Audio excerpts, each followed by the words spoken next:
Hi everyone, in this video I'll show you how to fix Docker desktop requires a newer WSL Kernel version error.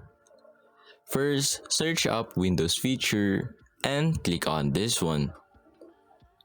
Simply tick the following: Windows Subsystem for Linux, Windows Hypervisor Platform, and Virtual Machine Platform. Simply click on OK and don't restart your PC yet. Open PowerShell as administrator and input this command.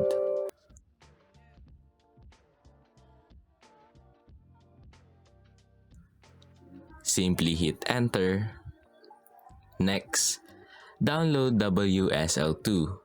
Just search up on Google WSL2 download and you can download it there and install it. Because in my case, I can't really install it because I don't have this problem. Next, open PowerShell as administrator again and type in this command. Click on enter, then restart your PC and that's it.